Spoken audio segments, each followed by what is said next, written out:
Hello, I am Vishwadeepak, faculty at government polytechnic Badaun. आज हम बात करेंगे बेसिक या जनरल डिज़ाइन कंसीडरेशन। ठीक है, यानी कि basic general general design consideration. देखिए, किसी भी प्लांट को डिज़ाइन करने से पूर्व, यानी किसी भी प्लांट को आप डिज़ाइन कर रहे हैं तो उसको डिज़ाइन करने से पूर्व हमें कुछ चीज़ों का ध्यान रखना पड़ता है। कुछ चीज़ों को हमें माइंड में लेके चलना पड़ता है कि कहाँ पर क्या क्या चीज़ देखनी है। तो क्या होता है, आप जैसे जनरल डिज़ाइन कंसीडरेशन में क्या क्या चीज़ है आपका, जैसे सेफ्टी, हेल्थ, इन्वायरमेंट, ठीक है, और ईटीसी, ये सब चीज़ें आती हैं। ठीक है, तो क्या करना होता है, हमारा जो पर्टिकुलर इंटरेस्ट ये होता है कि इनको हम कैसे प्रिवेंट करें, कैसे रोकें। जैसे आपकी हेल्थ इंपॉर्टेंट पैरामीटर्स हैं, सेफ्टी है, लॉस प्रिवेंशन क्या है, इन्वायरमेंटल कंसिडरेशन क्या है, और दूसरे एस्पेक्ट क्या हैं कि आपकी प्लांट की लोकेशन क्या है, प्लांट लेआउट क्या है, प्लांट ऑपरेशन क्या है, कंट्रोल, ईटीसी, स्ट्रक्चर कैसे डिज़ाइन किया है आपने। ठीक है, आप जो मटेरियल आप यूज़ कर रहे हैं उसको आप कैसे हैंडल कर रहे हैं, कहाँ कहाँ स्टोरेज कर रहे हैं। तो ये थोड़ी सी हमारी क्या है, जो जनरल डिज़ाइन कंसीडरेशन है उसका पैरामीटर्स हैं। तो बेसिक डिज़ाइन जो है आपका, उसमें क्या है, for development for develop for development of A plant, design involves following parameters. ठीक है, जैसे आपका क्या रहा, आपका सेफ्टी है। ठीक है, सेफ्टी, हेल्थ इशू, हेल्थ, ठीक, लॉस प्रिवेंशन, लॉस प्रिवेंशन क्या है आपके, इन्वायरमेंटल, ठीक है, ईटीसी। आगे बताएंगे क्या क्या चीज़ होती है। ये सब चीज़ों का हमें ध्यान रखना पड़ता है कि किसी भी प्लांट को डिज़ाइन करने से पहले। तो जनरल डिज़ाइन कंसीडरेशन में क्या करते हैं हम, जनरल डिज़ाइन कंसीडरेशन में हम ये देखते हैं कि जो हम प्लांट को डिज़ाइन कर रहे हैं वो हमारे एनवायरनमेंट को, हमारी हेल्थ को, ठीक है, वहाँ के आसपास जो कम्युनिटी है, जो एरिया है वहाँ के लिए, वहाँ का जो वाटर है, वहाँ पर ज़्यादा रेडिएशन तो क्रिएट नहीं कर रहा है। ये सब चीज़ों को हमें ध्यान रखना पड़ता है। तो इसमें पहली हम बात करेंगे हेल्थ। क्योंकि हेल्थ आपका क्या है, एक मेन पैरामीटर है, health and safety, health and safety. देखिएगा, जो आपकी किसी भी प्रोसेस डिज़ाइन है कर रहे हैं, आप कोई प्लांट डिज़ाइन कर रहे हैं तो उसमें क्या होता है, तो जो हेल्थ हजार्ड होते हैं वो आपके क्या हैं, आपकी केमिकल है, आपका वायु में केमिकल प्रोसेस फंक्शन है, ठीक है, आपकी टॉक्सिसिटी मटेरियल की है। उससे क्या है, आपका जो प्लांट में जो वर्कर्स काम कर रहे हैं उनकी हेल्थ पर इफ़ेक्ट पड़ता है।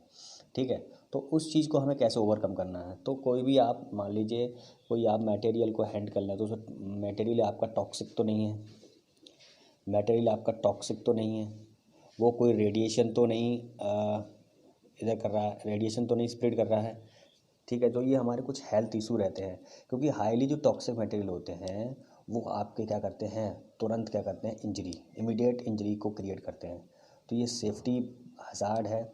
इसीलिए क्या करते हैं, जो मटेरियल आपके, उनका जो एक्सपोज़र है, ठीक है, जो मटेरियल आपके टॉक्सिक हैं उनका जो एक्सपोज़र है वो इस तरीके से रखते हैं कि उनको जो स्टोरेज है, उनको जो हैंडल है हम इस तरीके से करते हैं कि वो आपका जो पर्टिकुलरली आपका इंजीनियर है, यहाँ के जो आसपास का एनवायरनमेंट है वहाँ पर कोई इफ़ेक्ट ना डाले। तो हेल्थ एंड सेफ्टी में हम क्या देखते हैं कि आपका जो मेजर इशू है वो आपका हेल्थ का होता है। ठीक, तो क्या होता है, जैसे आपका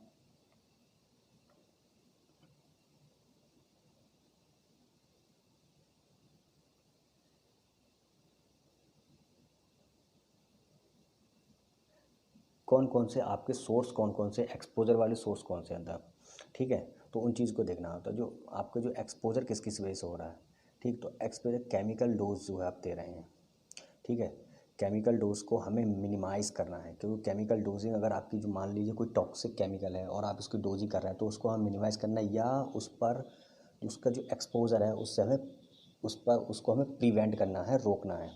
लेकिन देखिए ये कोई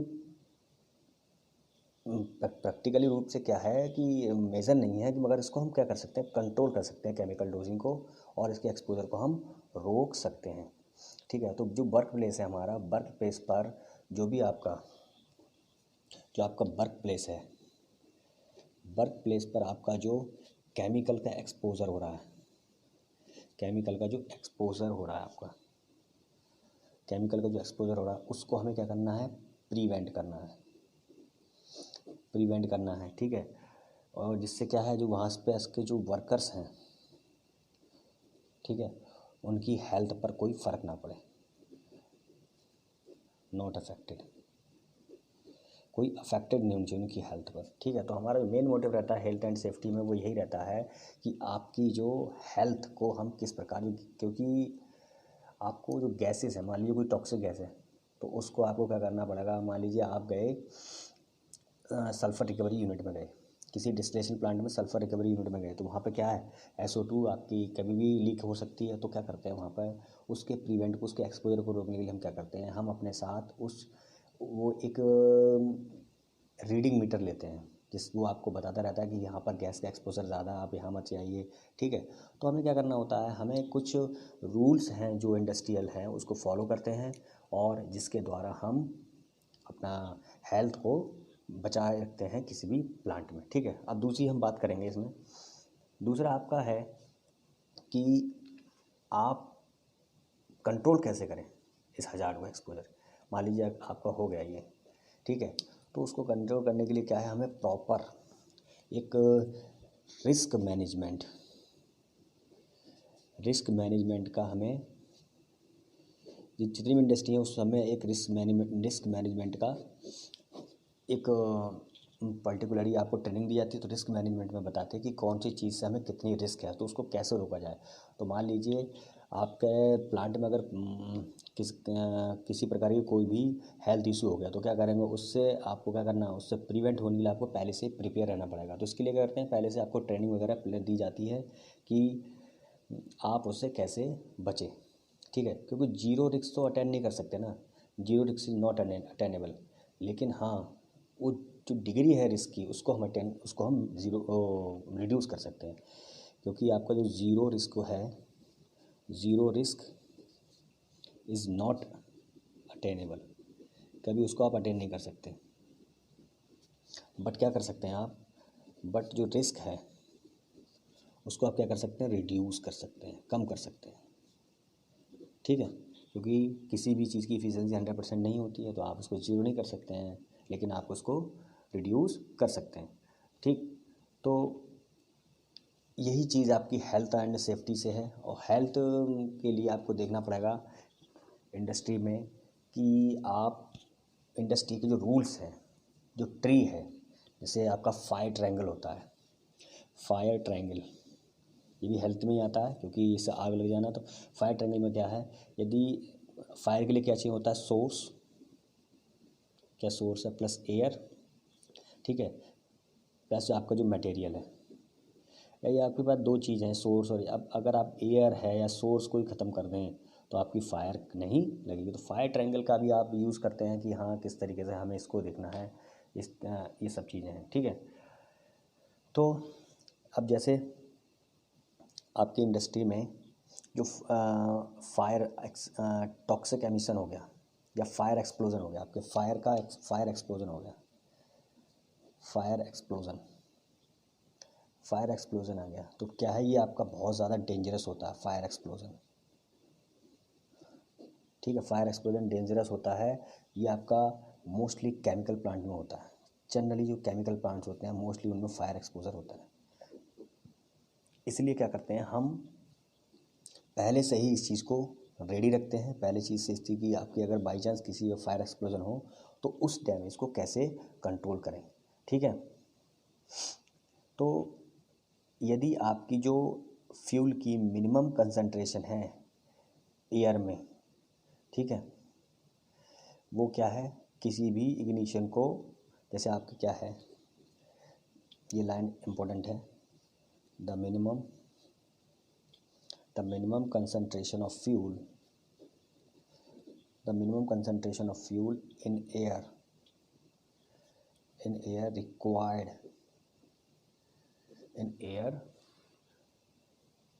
required for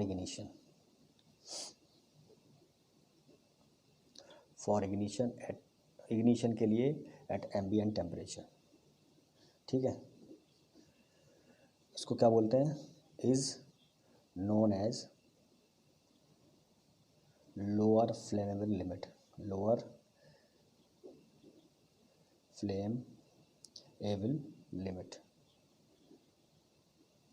इसको हम LFL से भी रिप्रेजेंट करते हैं। ठीक है, तो कोई भी आपका एनी मिक्सचर है, यानी कोई भी मिक्सचर है, फ्यूल और एयर बिलो द LFL क्या है आपका, होना चाहिए। ठीक है, अब देखेंगे हम क्या करते हैं, यदि आपकी जो फ्लेमेबिलिटी लिमिट है उसको, आपको चैटलर प्रिंसिपल है उन्होंने बताया है, फ्लेमेबिलिटी लिमिट, जो flammability limit of mixture flammability limit of mixture है, उसको क्या है, जो ली चैटलर है उन्होंने बताया इस फॉर्मूले से, ली चैटलर प्रिंसिपल। उन्होंने क्या किया है, उन्होंने कहा है कि यदि आपका YI-LFL ये 1.0 के बराबर हो, ये आपका क्या है, फ्लेमेबिलिटी लिमिट ऑफ मिक्सचर की लिमिट है। यहाँ पर क्या है, फ्यूल, ये आपका ये YI- आपका क्या है, mole fraction of each component of the fuel in the air. ठीक है, यानी प्रत्येक कंपोनेंट का मोल फ्रैक्शन आपका एयर में। ठीक है, तो हम देखते हैं कि सेफ्टी रेगुलेशंस की बात हम बाद में करेंगे, रेगुलेशंस की बात बाद में है। ठीक है, पहले जनरल डिज़ाइन कंसिडरेशन में करते क्या है वो पहले देख लिया हमने, हेल्थ के बारे में इतना कुछ पढ़ लिया। ठीक है, अब हम पढ़ेंगे लॉस प्रिवेंशन। ठीक है, क्योंकि लॉस प्रिवेंशन क्या होता है, लॉस को कैसे प्रिवेंट किया जाए। लॉस प्रिवेंशन एक तरीके से इंश्योरेंस होता है, इंश्योरेंस टर्म होती है। ठीक है, लॉस प्रिवेंशन क्या है, एक तरीके से इंश्योरेंस टर्म होती है जिसको हम इंडस्ट्री में यूज़ करते हैं, जो अगर आपको कोई एक्सीडेंट हो जाए तो उस केस में आप उस लॉस को किस प्रकार से ऑप्टिमाइज़ कर सकें। ठीक है, उस चीज़ को कैसे आप ओवरकम कर सकें कि मान लो लॉस हो गया तो उस चीज़ का आपको इंश्योरेंस होता है। तो क्या होता है, लेकिन लॉस प्रिवेंशन के द्वारा हम जो डैमेज हो गया है, हमारा जो फैसिलिटी डैमेज हो गई है, जो हमारा वर्कर्स की डेथ हो गई है, हम उसको नहीं रिपेयर कर सकते। तो लॉस प्रिवेंशन एक तरीके से इंडस्ट्रियल पॉइंट ऑफ व्यू से देखें अगर, तो वो ठीक है, उसको हम अगर कर लेंगे। लेकिन यदि आपका कोई वर्कर्स चला गया तो वर्कर्स का जो लॉस है वो उसको हम नहीं गेन कर सकते हैं। ठीक है,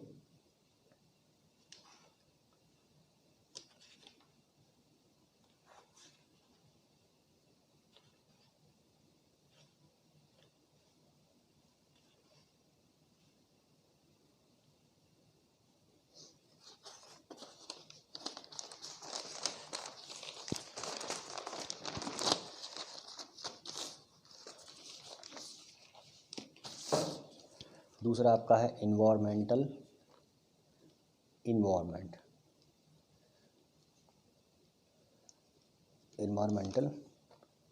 प्रोटेक्शन।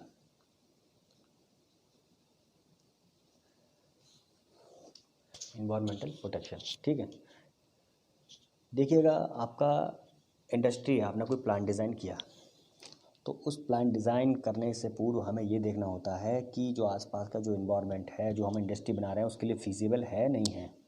ठीक है, क्योंकि आप कोई भी गैसेस, ठीक है, कोई भी हज़ार्डस लिक्विड आप यूं ही नहीं किसी वाटर में ना गैस में आप एयर एनवायरनमेंट में छोड़ सकते हैं।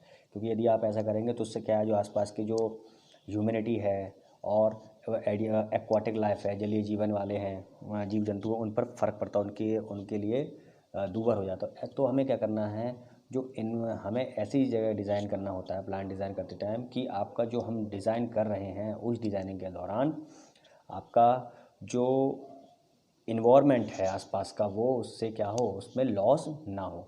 तो पॉल्यूशन एक्ट 1990 1990 बना है 1990 में। तो उसके द्वारा हम क्या करते हैं, जो वेस्टेज है उसको हमें मिनिमाइज़ करना है, हमें वेस्ट रिडक्शन करना है। इससे क्या है, जो आपका इन्वायरमेंटल एक्ट है, इन्वायरमेंटल एक्ट 1990 में उसके द्वारा क्या है, हमें जो वेस्ट है आपका उसको रिडक्शन करना है, उसको वेस्ट को रिडक्शन करना है। वेस्ट आप नहीं कर सकते ज़्यादा, जिससे क्या है आपका जो इन्वायरमेंट आपका पॉल्यूट ना हो, पॉल्यूट ना हो, ठीक है। इन्वायरमेंट आपका पॉल्यूट नहीं होना चाहिए। तो जितने भी रूल्स रेगुलेशंस हैं, ठीक है, उनको हमें फॉलो करना पड़ता है। यदि हम ऐसा नहीं करते हैं तो हमें क्या करना है, उस जो इंडस्ट्री है या जो प्लांट आपने डिज़ाइन की, जो इंडस्ट्री आपने डिज़ाइन की है, प्लांट डिज़ाइन किया है, उस पर आपकी बैन लग सकता है। तो इसलिए हमें जितनी भी इन्वायरमेंटल की रेगुलेशंस हैं, इन्वायरमेंटल की जो प्रोटेक्शन एक्ट है, उनको हमें फॉलो करना पड़ता है, ठीक है। जैसे आपका एयर में आप क्या है, एयर पोल्यूशन आपका एक्ट है कि आप एयर में इतनी क्वालिटी तक, इतनी इतनी क्वांटिटी तक ही हजार्डस गैसेस को छोड़ सकते हैं, ठीक है। आप जो हम जो क्या कहते हैं, इंडस्ट्री में हम क्यों एब्जॉर्बर का यूज़ करते हैं, एब्जॉर्प्शन क्यों यूज़ करते हैं, वो एब्जॉर्प्शन इसलिए यूज़ करते हैं कि जो हजार्डस गैसेस होती हैं उनको एनवायरनमेंट में छोड़ने से पहले हम उनकी जो टॉक्सिकनेस है उसको हम रिड्यूस कर सकें, ठीक है। तो एयर को हमें पॉल्यूट नहीं करना है, ठीक है, आपका एयर पॉल्यूट नहीं करना है हमें। तो एयर पॉल्यूट करने के लिए, एयर पॉल्यूट को रोकने के लिए हमें बहुत सारे चीज़ों को आपको देखना पड़ता है, ठीक है। आपका पार्टिकुलर मैटर ना हो ज़्यादा, ठीक है। जैसे आपका वाटर पॉल्यूशन है, वाटर आपका पॉल्यूट नहीं होना चाहिए। तो इसमें आप क्या लिख सकते हैं, एनवायरनमेंट में आपका जो एयर पॉल्यूशन के ऊपर लिख सकते हैं कि एयर पॉल्यूशन नहीं होना चाहिए। आपने कोई प्लांट डिज़ाइन किया तो उसकी एयर को क्वालिटी, आपका वाटर पॉल्यूशन नहीं होना चाहिए, ठीक है। ये सब चीज़ें हैं, आप उसको ट्रीटमेंट करेंगे, आप ऐसे नहीं छोड़ेंगे, ठीक है। आपका केमिकल वाटर, आपकी सोयल पॉल्यूशन, कई तरीके के पॉल्यूशंस आते हैं इसमें, ठीक है। तो क्या करेंगे आप, उसका केमिकली या बायोलॉजिकली ट्रीटमेंट करेंगे। इससे क्या है आपका, उसका केमिकली ट्रीटमेंट या बायोलॉजिकल ट्रीटमेंट करेंगे, केमिकली या बायोलॉजिकल ट्रीटमेंट करेंगे। जिसके द्वारा क्या है, आप जो हजार्डनेस है आपकी गैसेस की, आपकी लिक्विड्स की इंडस्ट्री में, उनको आप ओवरकम कर सकें। तो डिज़ाइन करने से पहले हमें ये चीज़ देखनी पड़ती है कि ये टॉक्सिकनेस है उसको हम कैसे रिड्यूस करें, ठीक है। फिर आप देखते हैं इसमें जो आपका सॉलिड वेस्ट का डिस्पोजल आपको सही करना है। सॉलिड आपका वेस्ट होगा उसका आपको डिस्पोज सही करना है, ठीक है।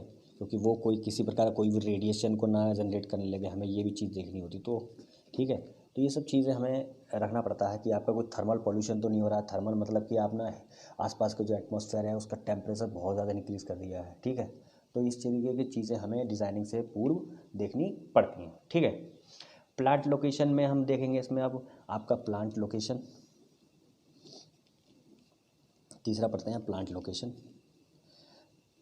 जो आपने डिज़ाइन किया है प्लांट, ठीक है, उसकी जियोग्राफिक लिमिट, जियोग्राफिक लोकेशन क्या है उसके, वो क्या है, आसपास की जो साइट है, ठीक है, वहाँ पर जो आपने प्लांट लोकेट किया है वहाँ पर आपका ट्रांसपोर्टेशन कैसी फैसिलिटी है, ट्रांसपोर्टेशन की फैसिलिटी क्या है, ठीक है।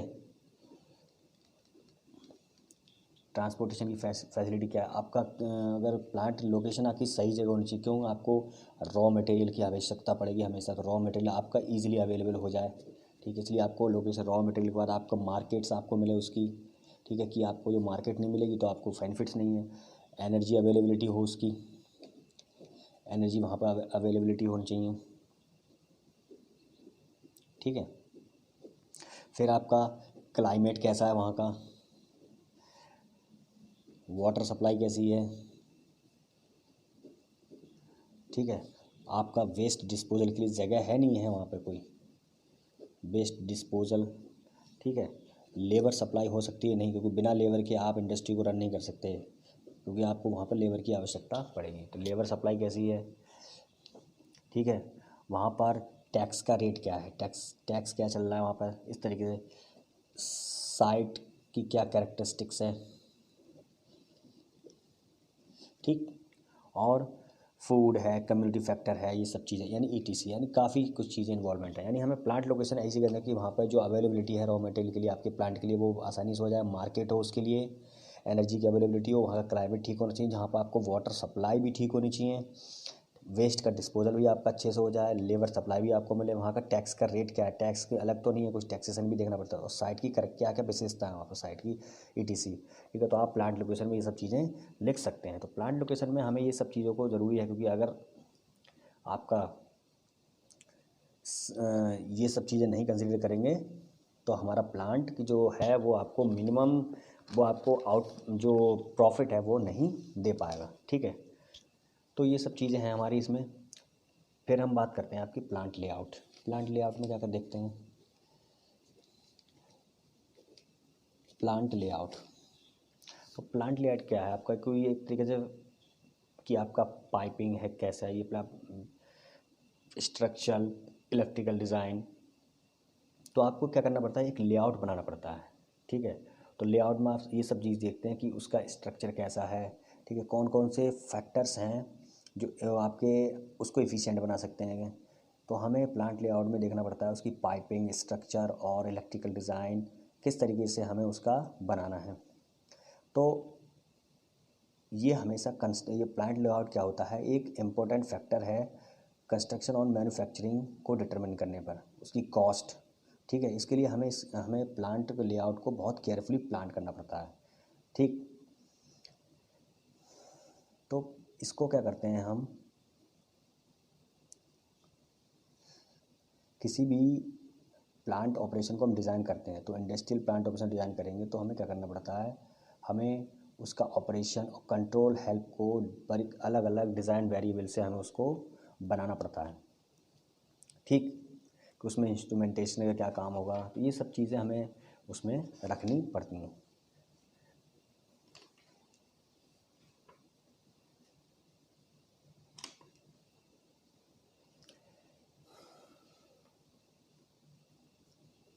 फिर आपका आता है स्टोरेज।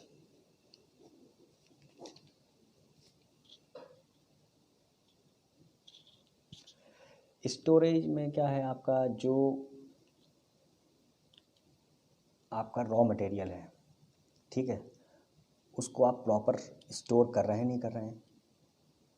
ठीक है, यदि आपने कोई प्रोडक्ट बनाया उसको आप स्टोर कर रहे हैं नहीं कर रहे हैं, तो स्टोरेज आपका इंडस्ट्री का एक महत्वपूर्ण पार्ट है, एक इम्पोर्टेंट पार्ट है, जिसके द्वारा आप क्या देखते हैं कि आपको जो जो स्टोरेज फैसिलिटी क्या होती है इसमें, कि आपको इंटरमीडिएट और रॉ मटेरियल, आपको फाइनल प्रोडक्ट, रिसाइकल प्रोडक्ट और मिनरल्स, मटेरियल, फ्यूल्स क्या है ऑपरेशन में, प्रोसेस प्लांट में यूज़ होते हैं, तो उनको हमें स्टोरेज में क्या है रखना पड़ता है। ठीक है, ये हमारे पास फैसिलिटी होती है कि यदि हमें कोई भी चीज़ इंडस्ट्री में ज़रूरत है तो स्टोर से हम उस चीज़ को मंगा लेते हैं। एक तरीके से सप्लाई चेन का काम करती है स्टोरेज। ठीक है,